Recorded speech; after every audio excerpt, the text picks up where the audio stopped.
Assalamu alaikum wa rahmatullah. 'Yan uwa musulmai maza da mata, a yau za mu nuna muku yadda ake shiga ban ɗaki da kuma fitowa da kuma addu'ar da za ka yi idan ka shiga ban ɗaki da wadda za ka yi idan ka fito da kuma yadda za ka gabatar da uzurinka idan ka shiga ban ɗaki da yadda za ka yi tsarki. Yanzu za mu fara. Idan ka tashi za ka shiga ban ɗaki ko idan kika tashi za ki shiga ban ɗaki, za ki shiga ne da ƙafar kamar haka. Za ki ce Allahumma inni a'udhu bika min al-khubuthi wal khaba'ith, sai ki shiga. Bayan kin shiga, idan za ki gabatar da uzurinki to ba a kallon gabas, kar ka kalli gabas, kuma ba za ka kalli gabas ba za ka juya wa gabas baya.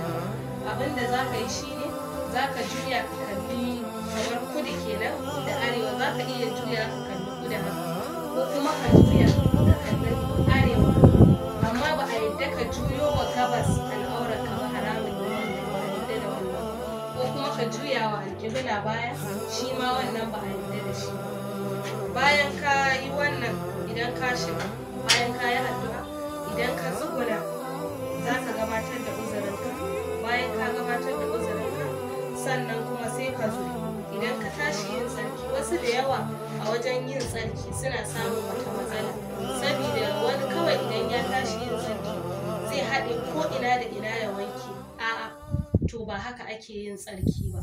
Yanda ake yin tsarki shine idan ka yi bawali ko kuma kai bawali tare da gayadi a tare, idan ka tashi za ka fara yin tsarki, za ka fara yin tsarkin bawali. Bayan ka gama wanke wannan, sannan sai ka zo ka yi na gayadi. Idan ka zo yin sa, sannan kuma wasu ta gaba suke zuba ruwa idan za su yi tsarki, to ba ta gaba ake zuba.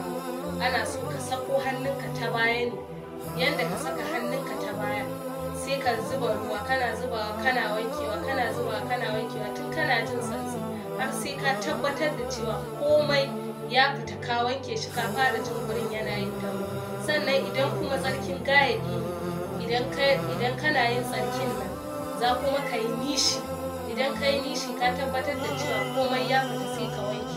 Bayan ka wanke kuma, idan ka tashi za ka fito, za ka iya samun sabulu ko toka ko kuma omo, za ka iya samun ka wanke hannunka. Bayan nan idan ka tashi za ka fito kuma, za ka fito ne da ƙafar dama, ka yi haka ko furanaka. Idan ka yi wannan, to ka shiga ban ɗaki lafiya, ka fito lafiya. Duk wasu shedanu da wasu matsaloli irin wannan za ka ga ba za ka gamu da su ba. Allah zai maka kariya da su, ala shedanu wajen shiga ban ɗaki da fito.